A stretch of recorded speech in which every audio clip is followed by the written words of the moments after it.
ಅಲ್ಲಿ ಕಳೆದಿದ್ದೇನೆ. ಅಲ್ಲಿ ಬಡ ಶಿಕ್ಷಣ ಆದರೂ ಕೊಟ್ಟು ಕಲಿಸ್ತಿದ್ರು. ಅದು ಒಂದು ಹಣ್ಣು ಕೊಯ್ತಿದ್ವಿ, ಹಲಸಿನ ಮರ ಏರೋದು, ಅದು ನನ್ನಲ್ಲಿ ಸುಪ್ತವಾಗಿ ಇತ್ತಲ್ಲ. ಮಕ್ಕಳಿಗೂ ಇದನ್ನು ಬರಿಬೇಕು ಅನ್ನೋದು. ಅಂದರೆ ಯಾವುದೇ ನಿಮ್ಗೆ ಇದರಿಂದ ಪ್ರಕಾಶಕರಾಗಿಯೂ ಸಹ ನಿಮ್ಗೆ ಅನುಭವ ಬಂತು? ಇಲ್ಲ.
ನಮಸ್ಕಾರ ತಮ್ಮಣ್ಣ ಬೀಗಾರ್ ಅವರಿಗೆ. ನಾವು ವ್ಯಂಗ್ಯಚಿತ್ರಗಾರರಾಗಿ ನಿಮ್ಮನ್ನು ಇಂಟರ್ವ್ಯೂ ಮಾಡ್ತಾ ಇರೋದು. ಯಾಕಂದರೆ ನಮ್ಮ ಚಾನಲ್ನ ಮುಖ್ಯ ಪಾತ್ರಧಾರಿಗಳು ಅಥವಾ ಇವುಗಳು ವ್ಯಂಗ್ಯಚಿತ್ರಗಾರರು, ವ್ಯಂಗ್ಯಚಿತ್ರ ಕಲೆ ಬಗ್ಗೆ. ಹಾಗೂ ನೀವು ಅದಕ್ಕಿಂತ ಮೀರಿ ಬೆಳೆದಿದ್ದೀರಿ. ನೀವು ರಾಜ್ಯ ಮತ್ತು ರಾಷ್ಟ್ರ ಉತ್ತಮ ಶಿಕ್ಷಕ ಪ್ರಶಸ್ತಿ ಪಡೆದಿದ್ದೀರಿ. 30ಕ್ಕಿಂತ ಹೆಚ್ಚು ಪುಸ್ತಕಗಳನ್ನು ಬರೆದಿದ್ದೀರಿ, ಶಿಶುಗೀತೆಗಳನ್ನು ಬರೆದಿದ್ದೀರಿ. ಆಮೇಲೆ ಕೇಂದ್ರ ಸಾಹಿತ್ಯ ಅಕಾಡೆಮಿ ಉತ್ತಮ ಬಾಲ ಸಾಹಿತ್ಯಕ್ಕೆ ನಿಮ್ಗೆ ರಾಷ್ಟ್ರೀಯ ಮಟ್ಟದ ಬಹುಮಾನ ಪಡೆದಿದ್ದೀರಿ. ಹೀಗೆ ಹಲವಾರು ಆಯಾಮಗಳಲ್ಲಿ ನೀವು ಬೆಳೆದಿದ್ದೀರಿ. ನೀವು ವ್ಯಂಗ್ಯಚಿತ್ರಗಾರರಾಗಿಯೂ ಅದಕ್ಕೆ ಚಿತ್ರ ಬಿಡಿಸೋ ಮೂಲಕ ಒಂದು ಇಲಸ್ಟ್ರೇಟರ್ ಆಗಿಯೂ ಸಹ ಕೆಲಸ ಮಾಡಿದ್ದೀರಿ. ಈಗ ನೀವು ನಿಮ್ಮ ಮಗನ ಮನೆಗೆ ಬೆಂಗಳೂರಿಗೆ ಬಂದಿದ್ದೀರಿ. ಮಗಳ ವೈಟ್ ಫೀಲ್ಡಿನಲ್ಲಿ ನೀವು ಇದ್ದೀರಿ. ಈಗ ನಿಮ್ಮನ್ನು ನಮ್ಮ ಚಾನಲಿಗೆ ಸ್ವಾಗತ ಮಾಡ್ತಾ ಇದ್ದೇನೆ. ಈಗ ನಿಮ್ಮ ಬಾಲ್ಯದ ಬಗ್ಗೆ ಹೇಳಿ ಅಂತ. ಯಾಕೆಂದರೆ ನೀವೊಬ್ಬರು ಮಲೆನಾಡಿನ ಪರಿಸರದಿಂದ ಬೆಳೆದವರು. ನೀವು ನಿಮ್ಮ ತಂದೆಯವರಿಗೆ 8ನೇ ಮಗ ಅಂತ ನೀವು ಹೇಳಿದರೆ, ಬಾಡತನ ಇತ್ತು ಅಂತ ಹೇಳಿದರೆ, ನಿಮ್ಮ ಬಾಲ್ಯವನ್ನು ನೆನಪಿಸುವುದರ ಬಗ್ಗೆ ನಾಲ್ಕು ಮಾತು ಹೇಳಿ ಸರ್. ನಮಸ್ಕಾರ. ವಸಂತ ಹೊಸಬೆಟ್ಟವರಿಗೆ ಸ್ನೇಹಿತರೆ, ತಾವು ತಮ್ಮ ಯೂಟ್ಯೂಬ್ ಚಾನಲ್ ಮೂಲಕ ವ್ಯಂಗ್ಯಚಿತ್ರಕಾರರನ್ನು ಹೆಚ್ಚಾಗಿ ಪರಿಚಯಿಸ್ತಾ ಇರೋದು ನನಗೆ ತುಂಬ ಖುಷಿಯಾಗಿದೆ. ಯಾಕೆಂದರೆ ವ್ಯಂಗ್ಯಚಿತ್ರ ಕಲೆಯನ್ನೇ ಆಯ್ದುಕೊಂಡು ಕೆಲಸ ಮಾಡ್ತಾ ಇರುವವರನ್ನು ಹೆಚ್ಚು ಹೊರಕ್ಕೆ ತೋರಿಸುವಂಥ ಮಾಧ್ಯಮಗಳು ಕಡಿಮೆ ಇದೆ. ಮಾಧ್ಯಮಗಳಿಲ್ಲ ಅಂತಲ್ಲ.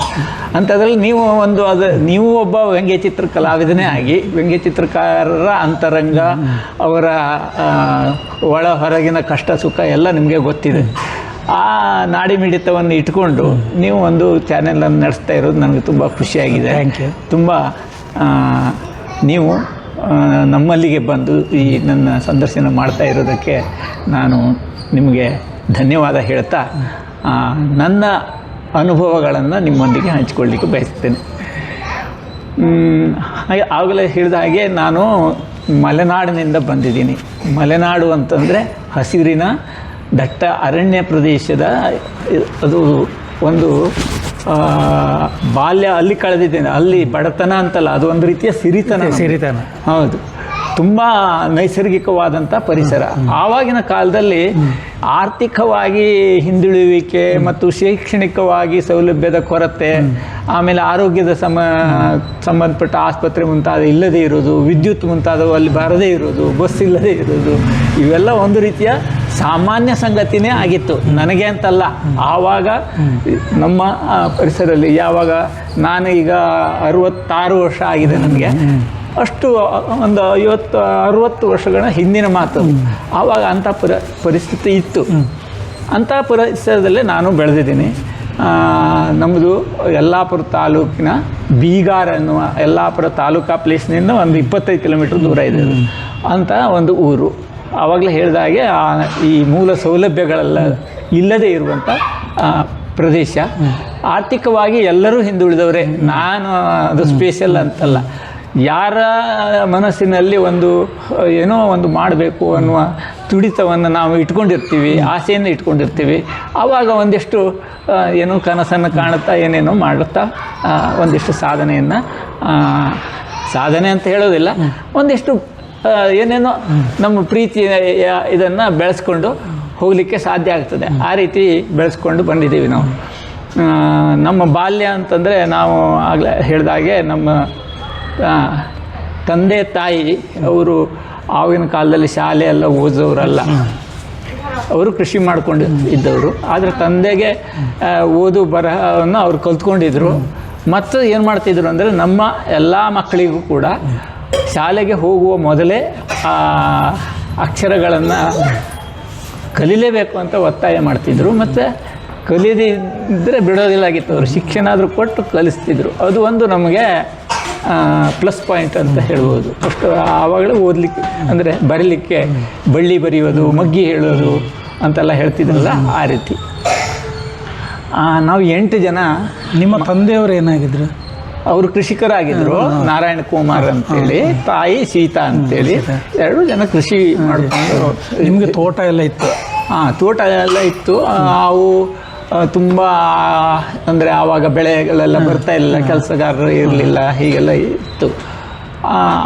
ಈಗಲೂ ಕೂಡ ಅಲ್ಲಿ ನಮ್ಮ ಅಣ್ಣ ಎಲ್ಲ ಕೃಷಿ ಮಾಡಿಕೊಂಡೇ ಕೆಲಸ ಮಾಡ್ತಾ ಇದ್ದಾರೆ. ಅಂತ ಇದರಲ್ಲಿ ನಾವು 8 ಜನ ಮಕ್ಕಳು, ನಾನು 2ನೇವನು. ಎಲ್ಲರೂ ಚೆನ್ನಾಗಿದ್ದೀವಿ ಈಗ. ಆವಾಗ ಅವರು ನಿಮ್ಮ ತಂದೆ ತಾಯಿಯವರು ಅವರು ಸ್ಕೂಲಿಗೆ ಹೋಗಿದ್ದಾರಲ್ಲ? ಅವರು ಇಲ್ಲ, ಶಾಲೆಗೆ ಹೋಗಿಲ್ಲ, ಅದೇ ಹೇಳಿದ್ನಲ್ಲ, ಅವರು ಶಾಲೆಗೆ ಹೋಗಿಲ್ಲ. ಆದರೆ ಅವರಿಗೆ ಬರಲಿಕ್ಕೆ ಬರ್ತಾಯಿತ್ತು. ಬರಲಿಕ್ಕೆ. ಕನ್ನಡ ಸಂಸ್ಕೃತ ಏನಾಯ್ತು? ಸಂಸ್ಕೃತ ಏನಿಲ್ಲ, ಕನ್ನಡ ಅಷ್ಟೇ ಬರ್ತಾಯಿತ್ತು. ಅವರು ಎಲ್ಲಾದರೂ ಸ್ವಲ್ಪ ಯಕ್ಷಗಾನ ಪಾತ್ರ ಮಾಡ್ತಾಯಿದ್ರು. ನಮ್ಮಲ್ಲಿ ಕರಾವಳಿಯಲ್ಲಿ ಯಕ್ಷಗಾನ ಕಲೆ ಬಡಗುತಿಟ್ಟಲ್ವ? ಹೀಗೆ 7-8 ಜನ ನಾವು ಮಕ್ಕಳು. ಆವಾಗ ಅಲ್ಲಿ ಶಾಲೆಗಳು ಅಂದರೆ 4ನೇ ತರಗತಿವರೆಗೆ ಮಾತ್ರ ಇತ್ತು. ಅಲ್ಲೇ ನಮ್ಮ ಶಾಲೆ ಆಯಿತು. ಆಮೇಲೆ ನಾನು ಬೇರೆ ಊರಲ್ಲಿ ಬೇರೆ ನಮ್ಮ ಸಂಬಂಧಿಕರ ಮನೆಯಲ್ಲಿ ಊಟ ಮಾಡಿಕೊಂಡು ಶಾಲೆ ಕಲ್ತಿದ್ದೀನಿ 7ನೇವರೆಗೆ. ಮತ್ತು ಹೈಸ್ಕೂಲು ಹಾಗೆ ಆಯಿತು. ಹೈಸ್ಕೂಲ್ ಕಲಿತ ನಂತರ ಕೆಲವು ಕಾರಣಗಳಿಂದಾಗಿ ಅಲ್ಲಿ ಹತ್ತಿರ ಕಾಲೇಜ್ ಇರಲಿಲ್ಲ. ನಾವು ಅಂಕೋಲ ಅಥವಾ ಧಾರವಾಡ ಹೋಗಬೇಕಾಗಿತ್ತು. ಆವಾಗ ಹೋಗ್ಲಿಕ್ಕಾಗಲಿಲ್ಲ. ಸ್ವಲ್ಪ ಬೇರೆ ಊರಿಗೆ ಹೋಗಿ ಸ್ವಲ್ಪ ದಿವಸ ಕೆಲಸ ಮಾಡಿದೆ. ಕೆಲಸ ಮಾಡಿ ನಂತರ ನಾನು 1-2 ವರ್ಷದ ನಂತರ ಅಂಕೋಲಾದಲ್ಲಿ ಹೋಗಿ ಈ ಶಿಕ್ಷಕರ ತರಬೇತಿ ಇರ್ತದೆ, SLC ಆಗಿ 2 ವರ್ಷ ತರಬೇತಿ ಪಡೆದರೆ ಪ್ರಾಥಮಿಕ ಶಾಲಾ ಶಿಕ್ಷಕರಾಗ್ಬೋದು, TCH ಅಂತ ಹೇಳ್ತಾಯಿದ್ರು. ಈಗ D.Ed ಅಂತ ಹೇಳ್ತಾರೆ. ಅದನ್ನು ಮುಗಿಸಿ ನಾನು ಪ್ರಾಥಮಿಕ ಶಾಲಾ ಶಿಕ್ಷಕನಾಗಿ ಸೇರಿಕೊಂಡೆ. ಬಾಲ್ಯದಲ್ಲಿ ಹೆಚ್ಚು ಏನು ಸಿಕ್ತು ಅಂದರೆ, ಈಗ ಮಕ್ಕಳಿಗೆಲ್ಲ ಏನು ಮಾಡ್ತೀವಿ ನಾವು ಅಂದರೆ 1-2 ಮಕ್ಕಳು ಇರ್ತಾರೆ. ಸಣ್ಣ ಇರುವಾಗಲೇ ಅವರಿಗೆ ಸ್ಕೂಲ್ ಪ್ರಾರಂಭ ಆಗ್ತದೆ. ಮತ್ತು ಅವರನ್ನು ಭಾಳ ಪ್ರೀತಿಯಿಂದ ಸಾಕ್ತಾ ಇರ್ತಾರೆ. ಹೆಚ್ಚು ಒಂದು ರೀತಿಯ ಅವ್ರ ಮೇಲೆ ಒತ್ತಡನೂ ಕೂಡ ಆಗ್ತಾ ಇರ್ತದೆ. ಬೇಗಲೇ ಅವರಿಗೆ ಅದು ಓದು ಇದು ಓದು ಅನ್ನೋದು, ಅಲ್ಲಿ ಹೋಗಬೇಡ ಅನ್ನೋದು, ಮಣ್ಣು ಮುಟ್ಟಬೇಡ ಅನ್ನೋದು, ಹೀಗೆಲ್ಲ. ಆವಾಗ ಹಾಗಿರಲಿಲ್ಲ. ನಾವು ದೊಡ್ಡ ಫ್ಯಾಮಿಲಿನೂ ಆದ್ದರಿಂದ ನಾವು ಆರಾಮಾಗಿ ಮುಕ್ತವಾಗಿ ನಮ್ಮ ಬಾಲ್ಯ ಕಳೀತು. ನಾವು ತೋಟಕ್ಕೆ ಹೋಗ್ತಿದ್ವಿ, ಕಾಡಿಗೆ ಹೋಗ್ತಿದ್ವಿ, ಹಣ್ಣು ಕೊಯ್ತಿದ್ವಿ, ಹಲಸಿನ ಮರ ಏರೋದು ಅಥವಾ ಮಾವಿನ ಮರ ಏರಿ ಮಾವಿನ ಹಣ್ಣು ಕೊಯ್ಯೋದು. ಈ ಹೊಳೆಗಳೆಲ್ಲ ಇರ್ತವೆ ಸಣ್ಣ, ಅದಕ್ಕೆ ಕಾಲು ಸಂಕ ಅಂತ ಇರ್ತದೆ, ಅಡಿಕೆ ಮರ ಅನ್ನೆಲ್ಲ ಇಟ್ಟು ಅಂಥ ಸಂಕದ ಮೇಲೆ ಹೋಗಿ ಸರ್ಕಸ್ ಮಾಡೋದು, ಅಲ್ಲಿಂದ ಜಿಗಿದು ಹಳ್ಳ ಈಜೋದು. ಹೀಗೆ ಬಾಲ್ಯದ ಅನುಭವಗಳು ಸಾಕಷ್ಟು ಸಿಕ್ಕಿತ್ತು. ಈ ಬಾಲ್ಯದ ಅನುಭವನೇ ಈಗ ಏನಾಗಿದೆ, ಬಾಲ್ಯದ ಅನುಭವ ಇದು ಒಂದು ರೀತಿಯ ಶಕ್ತಿಯಾಗಿ ನಮಗೆ ನಮ್ಮ ಜೀವನದಲ್ಲಿ ಪ್ರೋತ್ಸಾಹದಾಯಕವೇ ಆಗಿದೆ. ಅದೇನು ನಮಗೆ ತೊಂದರೆ ಆಗಲಿಲ್ಲ. ನಿಮ್ಮ ಉಳಿದ 7 ಮಕ್ಕಳು ಏನಾಗಿದ್ದಾರೆ? ಅವರು ಶಿಕ್ಷಕರಾಗಿದ್ದಾರೆ ಅಥವಾ ಯಾವುದರ ಕ್ಷೇತ್ರದಲ್ಲಿ? ನಮ್ಮ ಹಿರಿಯ ಅಣ್ಣ ಗಹನ ಕುಮಾರ್ ಅಂತ, ಅವರು ಮನೆಯಲ್ಲಿ ಇದ್ದಾರೆ. ಅವರು ಕೂಡ ಸಮಾಜ ಸೇವಕರೆಲ್ಲ ಆಗಿದ್ರು. ಮೊನ್ನೆ ಅವರಿಗೂ ಕೂಡ ಅಭಿನಂದನಾ ಗ್ರಂಥ ಎಲ್ಲ ಮಾಡಿದರು. ಇನ್ನೊಬ್ಬ ತಮ್ಮ ಅವರು ಈ ಜೀವ ವಿಮಾ ನಿಗಮ ಏಜೆಂಟ್ ಆಗಿ ಕೆಲಸ ಮಾಡ್ತಾರೆ, ಕೃಷಿನೂ ಮಾಡ್ತಾರೆ, ಅವರು ಆಗಿದ್ದಾರೆ. ಉಳಿದವರೆಲ್ಲ ಹೀಗೆ ಒಬ್ಬನು IAS ಇದರಲ್ಲಿ IPS ಪಾಸ್ ಆಗಿ ಈಗ ಗುಜರಾತ್ನಲ್ಲಿ ಹಿರಿಯ ಪೊಲೀಸ್ ಅಧಿಕಾರಿ ಆಗಿದ್ದಾರೆ. ಉಳಿದವರು ಮತ್ತೊಬ್ಬನು ಕರ್ನಾಟಕ ಬ್ಯಾಂಕ್ ಮ್ಯಾನೇಜರ್ ಆಗಿ ಅವರು ರಿಟೈರ್ಡ್ ಆಗಿದ್ದಾರೆ. ಇನ್ನೊಬ್ಬರು ಅಮೇರಿಕಾದಲ್ಲಿದ್ದಾರೆ, BSc MSc ಅಗ್ರಿ ಮಾಡಿ ಆಮೇಲೆ ಕೆನಡಾಕ್ಕೆ ಹೋಗಿ ಅಮೇರಿಕಾದಲ್ಲಿ ಅಲ್ಲಿ ಇದ್ದಾರೆ. ಇನ್ನೊಬ್ಬ ಬಾಂಬೆದಲ್ಲಿದ್ದಾರೆ, MBA ಮಾಡಿದ್ದಾರೆ. ತಂಗಿ ಕೂಡ ಅವರು MComದಲ್ಲಿ ಗೋಲ್ಡ್ ಮೆಡಲ್ ಪಡೆದಿದ್ಲು. ಆಮೇಲೆ ಅವರ ಪತಿ ಏನಿದ್ದಾರೆ ನಮ್ಮ ಭಾವ, ಅವರು IAS ಅಧಿಕಾರಿ ಆಗಿದ್ದರು. ಇವರು ಇದನ್ನು ನಿಮಗೆ ಒಬ್ಬರೇ ತಂಗಿ? ಒಂದೇ ತಂಗಿ. 7 ಜನ ಸಹೋದರರು? ಹಾಂ, ಸಹೋದರರು, ಒಬ್ಬರು ತಂಗಿ. ಅವಳು ಚೆನ್ನಾಗಿದೆ, ಈಗ ಮೈಸೂರಲ್ಲಿದ್ದಾರೆ, ರಿಟೈರ್ಡ್ ಆಗಿದ್ದಾರೆ. ನಮ್ಮ ತಂಗಿ ಏನಾದರೂ ಯೋಗ ಅದು ಇದು ಅಂತೇಳಿ ಬೇರೆ ಸಮಾಜ ಸೇವೆಗೆ ಫ್ರೀ ಶಿಕ್ಷಕಿಯಾಗಿ ಕೆಲಸ ಮಾಡೋದು ಇಂಥದ್ದೆಲ್ಲ ಮಾಡ್ತಾ ಇರ್ತಾರೆ. ನೀವು ಯಕ್ಷಗಾನದಲ್ಲೆಲ್ಲ ಆಟ ಮಾಡಿದ್ದೀರಾ? ಇಲ್ಲ ಇಲ್ಲ, ನಾನು ಯಕ್ಷಗಾನ ಪಾತ್ರ ಮಾಡಿಲ್ಲ. ನಾಟಕಗಳಲ್ಲೆಲ್ಲ ಮಾಡಿದೆ, ಆವಾಗ ನಾಟಕ ಆಗ್ತಿತ್ತಲ್ಲ ಆ ರೀತಿ. ಓಕೆ. ಮತ್ತು ನಿಮಗೆ ಈ ವ್ಯಂಗ್ಯ ಚಿತ್ರದ ಸೆಳೆತ ಯಾವಾಗ ಬಂತು? ಚಿತ್ರಗಳ ಬಣ್ಣದ ಬಗ್ಗೆ ಯಾವಾಗ ಬಂತು? ಅಥವಾ ನಾವು ಅದೇ ಸಣ್ಣ ಇರಬೇಕಾದ್ರೆ ನಮ್ಮ ಅಣ್ಣ ಏನು ಮಾಡ್ತಾ ಇದ್ರು ಅಂದರೆ, ಅವರು 4ನೇ ತರಗತಿ ಶಾಲೆ ಬಿಟ್ಟರು ಕೂಡ ತುಂಬ ಓದಿನ ಹವ್ಯಾಸ ಅವರಿಗೆ. ಅವರು ಬೇರೆ ಬೇರೆ ಗ್ರಂಥಾಲಯದಿಂದೆಲ್ಲ ಪುಸ್ತಕ ತಂದು ಓದೋದು, ಎಲ್ಲ ಒಂದೊಂದು ಕವನ ಎಲ್ಲ ಬರೆಯೋದು ಇಂಥದ್ದೆಲ್ಲ ಮಾಡ್ತಿದ್ರು. ಅದನ್ನೆಲ್ಲ ನಾನು ಕಾಪಿ ಮಾಡಿ ಹೀಗೆಲ್ಲ ಕೊಡ್ತಾ ಇದ್ದೆ ಅವರಿಗೆ. ಅದೇ ಸಂದರ್ಭದಲ್ಲಿ ಅವರು ಸುಧಾ ನಮ್ಮ ಮನೆಗೆ ಸುಧಾ ತರಿಸ್ತಾ ಇದ್ರು, ಇನ್ನೊಬ್ಬರು ಮನೆ ತರಂಗ ತರಿಸ್ತಾ ಇದ್ರು. ಅದನ್ನು ನಾವು ಎಕ್ಸ್ಚೇಂಜ್ ಮಾಡ್ಕೊಳ್ತಿದ್ವಿ. ಹಾಗೆ ಬೇರೆ ಬೇರೆ ಗ್ರಂಥಾಲಯಕ್ಕೆಲ್ಲ ಹೋಗಿ ಚಂದಮಾಮ, ಇದು ಕರ್ಮವೀರ, ಮಯೂರ, ಕಸ್ತೂರಿ ಇಂಥ ಪತ್ರಿಕೆಗಳನ್ನೆಲ್ಲ ಆವಾಗ ಹೆಚ್ಚು ನಿಮಗೆ ಗೊತ್ತಿದೆ, ಪ್ರತಿ ಪುಟಕ್ಕೂ ಒಂದೊಂದು ಕಾರ್ಟೂನ್ ಇರೋದು. ತುಂಬ ಜನ ಕಾರ್ಟೂನ್ ವ್ಯಂಗ್ಯ ಚಿತ್ರಗಳನ್ನು ಬರೀತಿದ್ರು. ಎಲ್ಲ ಸಾಮಾನ್ಯವಾಗಿ ಎಲ್ಲ ಓದುಗರು ಮೊದಲು ಏನು ಮಾಡ್ತಿದ್ರು, ಎಲ್ಲ ಪುಟ ತಿರುಗಿ ಹಾಕಿ ಎಲ್ಲ ವ್ಯಂಗ್ಯ ಚಿತ್ರ ಓದ್ತಾ ಹೋಗ್ತಿದ್ರು. ಅಂದರೆ ಸ್ವಲ್ಪ ಅದರಲ್ಲೇ ಬೇಗ ಹೆಚ್ಚು ವಿಸ್ತಾರವಾದದ್ದನ್ನು ಅದು ವ್ಯಂಗ್ಯಚಿತ್ರ ಹೇಳ್ತಾ ಇರ್ತದೆ. ಅದನ್ನೆಲ್ಲ ಫಸ್ಟ್ ಓದಿ ಮುಗಿಸೋದೇ ವ್ಯಂಗ್ಯಚಿತ್ರ ಆಗಿ. ಆ ರೀತಿ ಪತ್ರಿಕೆಗಳಲ್ಲಿ ತೋರಿಸ್ತಾ ಇದ್ದೆ. ನಾನು ಕೂಡ ಅದನ್ನೆಲ್ಲ ನೋಡ್ತಾ ನೋಡ್ತಾ ನನಗೂ ವ್ಯಂಗ್ಯಚಿತ್ರ ಬರಿಬೇಕು ಅಂತ ಆಸೆ ಇತ್ತು. ಆದರೆ ಆವಾಗಿನ ಕಾಲದಲ್ಲಿ ನಮ್ಮಲ್ಲಿ ಏನು ಅಂದರೆ ಅದರ ಪರಿಕರ ಹೇಗೆ, ಅದು ಎಷ್ಟು ದೊಡ್ಡ ಸೈಜ್ನಲ್ಲಿ ಬಿಡಿಸ್ಬೇಕು ಅಥವಾ ಅದನ್ನು ಯಾವುದರಲ್ಲಿ ಬಿಡಿಸ್ತಾರೆ ಇಂಥದ್ದೆಲ್ಲ ಗೊತ್ತೇ ಇರಲಿಲ್ಲ.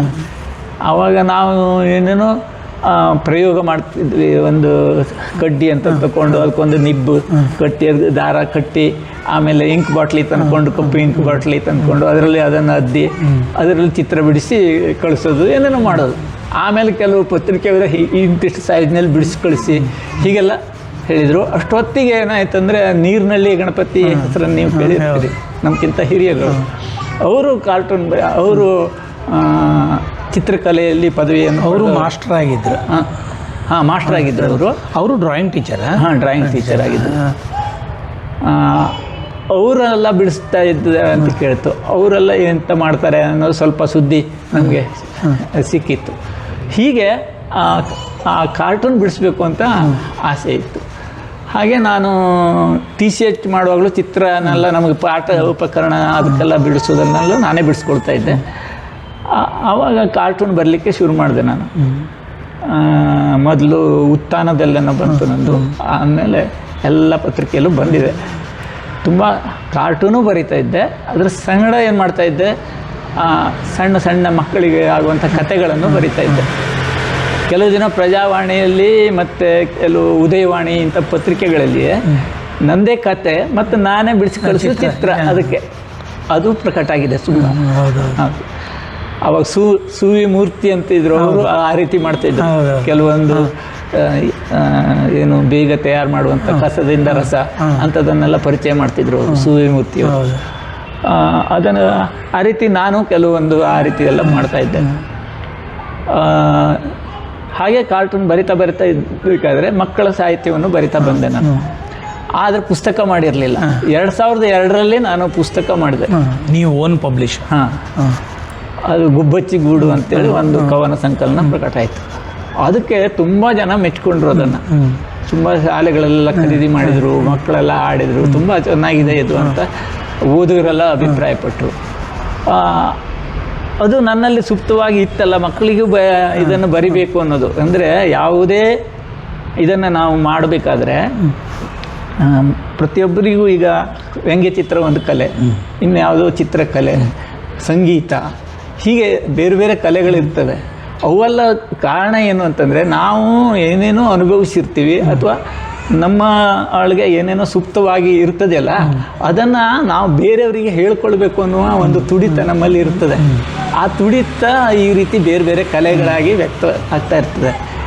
ನನಗೆ ಏನು ಅಂದರೆ ಮೊದಲಿಂದ ಈ ಮಕ್ಕಳ ಸಂಗಡ ಆ ಬಾಲ್ಯ, ನಾನು ಆಗಲೇ ಹೇಳಿದ ಹಾಗೆ ಮುಕ್ತವಾಗಿ ಅನುಭವಿಸಿದ್ದ ಆ ಬಾಲ್ಯ ಮತ್ತೆ ಮತ್ತೆ ನೆನಪಾಗ್ತಿದ್ದ. ಅದನ್ನು ಮೇಲಿಂದ ನಾನು ಬರಿತಾ ಇರ್ತಿದ್ದೆ. ಹಾಗಾಗಿ ನನಗೆ ತಾನಾಗಿ ಅದು ನೈಸರ್ಗಿಕವಾಗಿ ಮಕ್ಕಳಿಗೂ ಬರಿಬೇಕು ಅನ್ನುವ ಆಕಾಂಕ್ಷೆ ಇತ್ತು. ಹೀಗೆ ಪುಸ್ತಕಕ್ಕೆ ಹೆಚ್ಚಿನ ಇದು ಬಂದ ಮೇಲೆ ಆಮೇಲೆ ನಾನು ಕತೆಗಳನ್ನು ಬರಲಿಕ್ಕೆ ಶುರು ಮಾಡಿದೆ. ಧಾರವಾಡದಲ್ಲಿ ಆನಂದ್ ಪಾಟೀಲ್ ಅಂತಿದ್ದಾರೆ. ಅವರು ಮಕ್ಕಳ ಸಾಹಿತ್ಯದ ಬಗ್ಗೆ ಬಹಳ ಅಧ್ಯಯನ ಮಾಡಿದವರು ಮತ್ತು ಪ್ರಯೋಗಶೀಲರು. ಹೊಸ ಹೊಸ ರೀತಿಯ ಇಂಗ್ಲೀಷು, ಹಿಂದಿ ಎಲ್ಲ ಇದನ್ನು ಅಭ್ಯಾಸ ಮಾಡಿ ಅದರ ವಿಮರ್ಶೆ ಎಲ್ಲ ಬರೆದಿದ್ದಾರೆ. ಅಂಥವರು ಪರಿಚಯ ಆಯಿತು. ಪರಿಚಯ ಆದಮೇಲೆ ನಾವು ಅವರೊಂದಿಗೆ. ಅವರು ಟೀಚರ್ ಆಗಿದ್ರ? ಅಲ್ಲ, ಅವರು ಆಕಾಶವಾಣಿ ನಿರ್ದೇಶಕರು ಆಗಿದ್ರು. ಧಾರವಾಡದಲ್ಲೇ ಅವರು ಬೇರೆ ಬೇರೆ ಕಡೆಗಿದ್ದರು. ಮೈಸೂರಲ್ಲಿದ್ದರು. ಹಾಸನದಲ್ಲಿದ್ದಾವಾಗ ನನಗೆ ಪರಿಚಯ ಆದದ್ದು.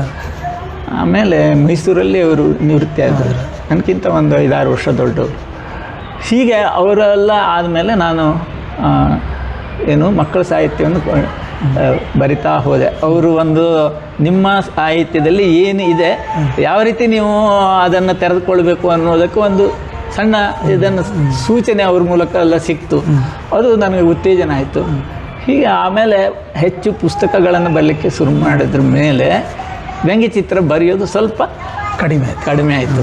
ಕೆಲವು ಪುಸ್ತಕಗಳಿಗೆ, ನನ್ನ ಪುಸ್ತಕಗಳಿಗೆ ನಾನೇ ಚಿತ್ರ ಬಿಡಿಸಿದ್ದೇನೆ. ಒಂದು 10-6 ಜನರ ಪುಸ್ತಕಗಳಿಗೂ ನಾನು ಚಿತ್ರ ಬಿಡಿಸಿ ಕೊಟ್ಟಿದ್ದಿದೆ. ಹೀಗೆಲ್ಲ ಮಾಡಿದ್ದೇನೆ. ಆದರೆ ಯಾವುದಾದ್ರೂ ಒಂದನ್ನೇ ನಾವು ಗಟ್ಟಿ ಹಿಡ್ಕೊಂಡು ಹೋದರೆ ಅದರಲ್ಲಿ ಹೆಚ್ಚಿನ ನಮಗೆ ಯಶಸ್ಸು ಸಿಗ್ತದೆ. ಅದನ್ನು ಮಾಡ್ತೇನೆ, ಇದನ್ನು ಮಾಡ್ತೇನೆ, ಎಲ್ಲ ಮಾಡ್ತೇನೆ ಅಂದರೆ ಎಲ್ಲದರಲ್ಲೂ ನಾವು ಇದನ್ನು ಪಡ್ಕೊಳ್ಳೋದು ತುಂಬ ಕಷ್ಟ. ಹಾಗೆ ನಾನು ಏನು ಮಾಡಿದೆ, ಆವಾಗಿಂದ ಪ್ರತಿ ವರ್ಷ 2002 ನಂತರ 1-2 ಪುಸ್ತಕ ಪ್ರಕಟಿಸ್ತಾ ಬಂದೆ. ಈಗ 35 ಕೃತಿಗಳು ಇದರಲ್ಲಿ ನಿಮಗೆ ಇದು ಲಾಭದಾಯಕವಾಗಿ ಬಂದಿದೆ ಅಥವಾ ನಿಮ್ಮ ಖರ್ಚಿಗೆ ನೀವೇ ಪ್ರಕಾಶಕರಾಗಿರುವ ಕಾರಣ ನಿಮ್ಗೆ ಇದರಿಂದ ಪ್ರಕಾಶಕರಾಗಿಯೂ ಸಹ ನಿಮ್ಗೆ ಅನುಭವ ಬಂತು? ಇಲ್ಲ, ನಾನು ಅಂದರೆ ಫಸ್ಟಿಗೆ ನಾವು ಮಾಡಬೇಕಾದ್ರೆ, ಯಾರೇ ಲೇಖಕ ಆದರೆ ನಾವು ಪರಿಚಿತರು ಇರೋದಿಲ್ಲ. ಹಾಗಾಗಿ ಯಾರು ಪ್ರಕಾಶನಕ್ಕೆ ಮುಂದಾಗೋದಿಲ್ಲ. ಆದ ಕಾರಣ ನಾನು ಒಂದೇ ಪುಸ್ತಕ ಮಾಡಿದ್ದು. ಆಮೇಲೆ ಎಲ್ಲ ಬೇರೆ ಪ್ರಕಾಶಕರಿಗೆ ಮಾಡಿದ್ದಾರೆ. ಆ ರೀತಿ ಕೂತಿದ್ದೆ. ಅವರು ಮಾಡಿದ್ದಾರೆ. ಇದು ಮತ್ತೆ ಈ ಬರೆಯೋದಾಗಿರಲಿ, ಈ ವ್ಯಂಗ್ಯಚಿತ್ರ ಮಾಡೋದಾಗಿರಲಿ, ಅಥವಾ ನಿಮ್ಮಂಥ ಈ ರೀತಿಯ ಹವ್ಯಾಸ ಇಟ್ಕೊಂಡೋದ್ರೆ ಇದು ಲಾಭದಾಯಕ ಅಲ್ಲ. ಲಾಭ ಅಂದರೆ ಏನು? ನಷ್ಟ ಆಗೋದಿಲ್ಲ. ಈ ಹಣದ ಲಾಭ ಅಲ್ಲ, ನಮಗೆ ಆತ್ಮಸಂತೋಷ ಸಿಗ್ತದೆ ಅಲ್ಲ, ಅದನ್ನು ಯಾರೂ ಲೆಕ್ಕ ಹಾಕ್ಲಿಕ್ಕೆ ಆಗೋದಿಲ್ಲ. ಆ ಆತ್ಮಸಂತೋಷಕ್ಕಾಗಿ ಮಾಡ್ತಾ ಹೋಗೋದು. ಎಷ್ಟೋ ಜನ ಅದು ಓದ್ತಾರೆ, ನಮ್ಮನ್ನು ಪ್ರೀತಿಯಿಂದ ಇಷ್ಟೆಲ್ಲ ಚೆನ್ನಾಗಿ ಬರೆದಿದ್ದಾರೆ ಅಂತ ಹೇಳ್ತಾರೆ, ಅಥವಾ ಅದನ್ನು ನೋಡಿ ನಮ್ಮನ್ನು ಮಾತಾಡಿಸ್ತಾರೆ. ಇಂಥ ಇದು ಸಿಗ್ತದೆ ಅಲ್ಲ, ಅದೇ ಖುಷಿ. ಆ ಖುಷಿಯಿಂದ ವೃತ್ತಿಯಾಗಿ ಏನು ನಮಗೆ ಇದಿತ್ತು. ಸರ್ಕಾರಿ ಉದ್ಯೋಗದಲ್ಲಿದ್ದೆ ನಾನು. ನಿಮ್ಮ ಪತ್ನಿಯವರು ಶಿಕ್ಷಕರಾಗಿದ್ವಿ. ನಿಮ್ಮ ಪತ್ನಿಯವರು ಹಾಗಾಗಿ ನಮ್ಮ ಬದುಕಿಗೆ ಏನು ತೊಂದರೆ ಇಲ್ಲ. ಈಗಲೂ ಕೂಡ ನಮಗೆ ನಿವೃತ್ತಿ ವೇತನ ಬರ್ತದೆ. ನಮ್ಮ ಬದುಕಿಗೆ ಸಾಕು. ಹವ್ಯಾಸವನ್ನು ಆ ರೀತಿ ಬೆಳೆಸ್ಕೊಂಡು ಹೋಗಿದ್ವಿ.